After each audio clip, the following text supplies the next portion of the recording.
I'll go back to this kind of old question I've sort of asked a few times before, but forgive us, because we've got some new people here. So, concert yesterday and today, is it a better place or not? Question mark. I would go back to the old days, mate. I would. Even though you used to get a nice fight or two at concert on a Saturday night, like, you know, you never got knifed or out like that, you just got a good kicking. You know, but I mean, socially, as far as I was concerned, it was a better place, because I think I've taught you, I mean, every company, every department in the company had a darts team and a dominoes team, and they all had one pub in concert that you went to. Oh, where are you playing? We're at the trades, we're playing somebody at the trades, such like and such like. And you bumped into lads maybe you haven't seen for a fortnight, 3 weeks, you know what I mean? And you all had a good bit crack. But you knew who you were going to meet. Say, oh, I've never seen him for a while and such like. And you wouldn't have called a lot of trouble, Fred, would you? Like that, like, you know, it was canny people, like, you know. Canny people. Ted is more sociable, wasn't it? Life Was excellent. There was a lot more pubs. I mean, it was noted concert for the pubs, wasn't it? You know, Stirling Castle, you could have a look at all the ones at White Swan, all the ones that closed down. Oh, it's huge, you know. The Alexandria, you know. Yes, the Alexandria. 43. In the square mile from number 1 to traffic lights, there was 39 pubs or something. 43 pubs. You couldn't have done a pub crawl in a night, you'd have needed a fortnight, wouldn't you? You know what I mean?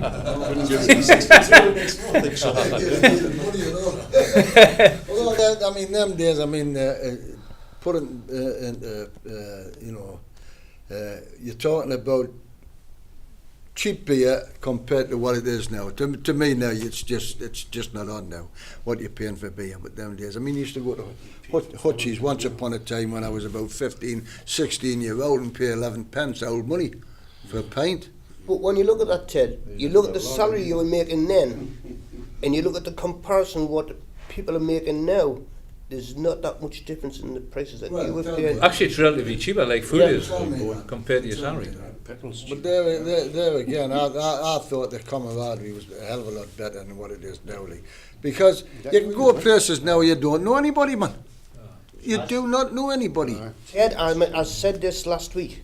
Shotley Bridge, we'll go down there, and there's so many, and you know, it's a different place now to when we were young kids.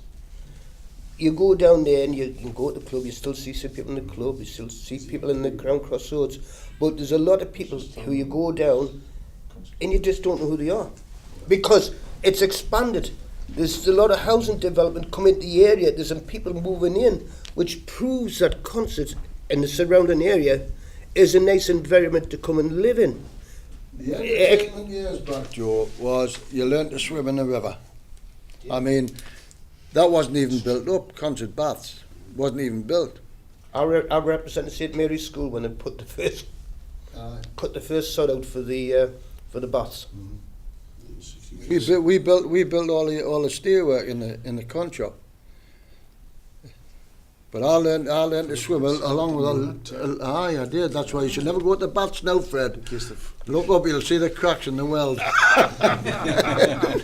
But when you used to go around the river, and before like survey, I'm not saying I'm old, but television wasn't television them days, you know what I mean? Like, but people used to walk and used to stop looking at you. They used to diving in all over the shop, you know?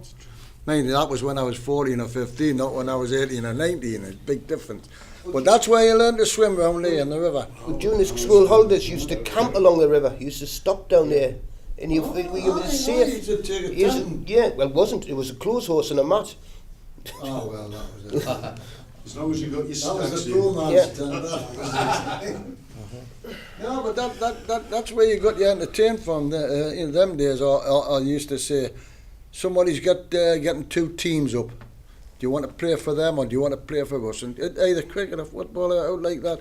A couple of courts down, that was it. But you don't get that now. It's all gone. The Mormons came down there when they first moved into the area, when they had the place at the Grove, and they used to encourage, they used to start and play baseball along the river, along by Sammy's Field. Sammy Hall's Field, and they used to, and a lot of kids used to go down there and used to play. And but everybody used to get drunk, didn't it? At either Shotley Club or Black Hill Club, and you used to play on Sammy's Field, or we used to play at Highgate, and everybody be out, you'd be all drunk playing football. You know. You know, two teams of 11 blokes with about 6 pints on them. Exactly. And that was it. It was a great afternoon. They all had the good suits on. They'd come from the club. It happened at Crook Hall. There was about 15 aside. All the kids were playing, and then on Sunday afternoon the club shuts about 2 o'clock. Didn't go home for the dinner. They come down, nice polished shoes on, dapper suits. You go on that side. We were telling them where they had to play in the run, and they're coming off with bloody grass stains up their knees and everything. But we had 15 aside. Every place had a character. Kids that big.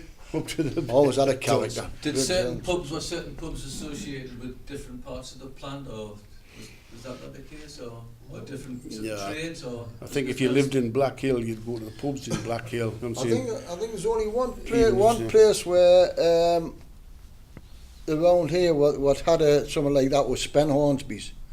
You know, like Tommy Bell and all them. They worked all the first hands or something like that. But it was also one of the best paints in the area. You know, Spen Hornsby had a hell of a paint on. But it was always the old guys. And I always remember when they used to be working shifts. If they were night shift, they used to go up the chute. They used to go to Spen's first, have about 5 or 6 pints, go to the chute for 2 hours, go home to bed, and you can see them going up the road at 10 o'clock, you know, 10 o'clock. such like and such like. But that was about the only pub I knew. Of course, all the Irish lads used to go to the Paddy Grames's. Paddy Grames's or the Demi. But we used to, I mean, you know, I knew lots of people who used to drink during shifts, not just after them. They used to drink during them. And there would be the nearest pub, so if you went out the top entrance, it would be the Stirling Castle. If you went out the bottom, it would be the Rose and Crown. You know, we've seen the foreman going outside that had mottled windows, fortunately, you know, going, you know what I mean, when you were in there, like, you know, but that used to happen as well. As you say, there was that camaraderie that was there. There's also kind of social control, isn't there? Because if you know your dad, your uncle, or whoever maybe Everybody knew everybody. Everybody knew everybody. So therefore, if you misbehaved outside of that, you were, you know, there was people beyond you. They would know that you'd done wrong. Oh, I've been a naughty boy, I hear, son. I said, no, fella, no. Well, how do you know that? Because there was a bloke in a demi when you were in, or something like that, you know. I said, oh, shut up, Ted. Does that not still happen now? Well, I don't know. I don't get off and out, like. No. Wait, how many times do you go into Weatherspoons and you, wait, not at our age, if you went into Weatherspoons as a young and you see your dad come in Weatherspoons, you know, how were you? Well, you haven't seen me in Weatherspoons, but when you look right round the place, I think I must be one of the oldest ones who goes in, after Dave. But, you know, it's... Where's Weatherspoons? The ruin of concert, that place. Since when they built that, all the Policeman in Shortley, wasn't there? If you went in the King's Hair, cross swords, he said, you're not 18. You say, I mean, he knew the day you were born. You know, so he knew you were 17. And you got a choice. He either told your dad, or he took you around the back and slapped you over the face with his gloves and told you to go on his way, or kick you up the backside. Big Jim Hell. You know, but he knew everybody's birthday and shot your birds, I think. So if you're underage drinking, you couldn't go underage drinking. They've still got a picture of Jim Hettle up in the bar at Crown Cross Swords. You don't drink there anymore, you know. It's right next to the dartboard, isn't it?